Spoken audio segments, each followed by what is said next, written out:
മേലാർക്കോട് പഞ്ചായത്തിൽ സ്വതന്ത്രൻ നിർണായകം. പ്രസിഡന്റാക്കാൻ കത്ത് നൽകി ഷൈജു.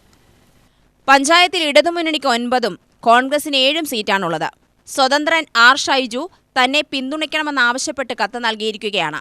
രജിസ്റ്റേർഡ് തപാലിൽ എല്ലാ അംഗങ്ങൾക്കും കത്തയച്ചതായി ഷൈജു UTVയോട് പറഞ്ഞു. ഈ കഴിഞ്ഞ തദ്ദേശ സ്വയംഭരണ തെരഞ്ഞെടുപ്പിൽ മേലാർകോടിൽ 12ാം വാർഡിൽ അന്താഴിയിൽ നിന്ന് സ്വതന്ത്ര സ്ഥാനാർത്ഥിയായി വിജയിച്ച എനിക്ക് 27ാം തീയതി നടക്കുന്ന പ്രസിഡന്റ് തെരഞ്ഞെടുപ്പിൽ മേലാർകോടിലെ എല്ലാ കക്ഷി രാഷ്ട്രീയത്തിനതീതമായി എല്ലാ മെമ്പർമാരുടെയും പിന്തുണ ഉണ്ടാകണമെന്ന് ഞാൻ അഭ്യർത്ഥിക്കുകയാണ്.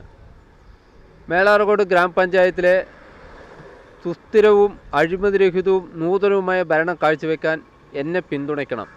എന്തുകൊണ്ടെന്നാൽ വെച്ചാൽ കഴിഞ്ഞ 5 വർഷക്കാലം ഞാൻ മെമ്പറായിരുന്ന കാലത്ത് മേലാർകോട് ഗ്രാമപഞ്ചായത്തിലെ ഞാൻ പ്രതിനിധാനം ചെയ്യുന്ന കിളിയല്ലൂർ വാർഡിനെ 1ാം സ്ഥാനത്ത് എത്തിച്ച പോലെ തോളുറപ്പിലായാലും ശരി, മറ്റ് വികസന പ്രവർത്തനങ്ങളിലായാലും ശരി, 16 വാർഡിൽ നിന്ന് മെമ്പർമാരിൽ നിന്നും ഏറ്റവും 1ാം സ്ഥാനത്ത് എത്തിച്ച കിളിയല്ലൂരിനെ എത്തിച്ച എനിക്ക് നിങ്ങൾ ഒരു അവസരം, പ്രസിഡന്റിന് ഒരു അവസരം തരികയാണെങ്കിൽ മേലാർകോട് ഗ്രാമപഞ്ചായത്തിനെ പാലക്കാട് ജില്ലയിൽ 1ാമത് എത്തിക്കാൻ എനിക്ക് സാധിക്കും എന്ന ഒരു വിശ്വാസമുണ്ട്.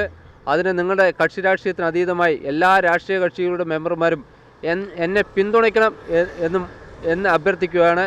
അവർക്കെല്ലാം ഞാൻ മിനിഞ്ഞാന്ന് തന്നെ രേഖാമൂലം കത്ത് രജിസ്റ്റർ ചെയ്തിട്ടുണ്ട്. കിട്ടിക്കാണുമെന്ന് വിശ്വസിക്കുന്നു. 12ാം വാർഡ് അന്താഴിയിൽ നിന്നാണ് ഷൈജു വിജയിച്ചത്. കഴിഞ്ഞ തവണ കിളിയല്ലൂർ വാർഡിൽ നിന്നാണ് ഷൈജു വിജയിച്ചിരുന്നത്. കോൺഗ്രസ് തന്നെ പിന്തുണയ്ക്കാമെന്ന് സമ്മതിച്ചതായി ഷൈജു പറഞ്ഞു. ഇരുമുന്നണിക്കും വോട്ട് തുല്യമായതോടെ ഷൈജുവിന് സാധ്യതയേറിയിരിക്കുകയാണ്. കഴിഞ്ഞ തവണയും ഇടതിന് 9 ആയിരുന്നു അംഗസംഖ്യ. കോൺഗ്രസിന് ഇത്തവണ 1 സീറ്റ് വർദ്ധിച്ചിരിക്കുകയാണ്.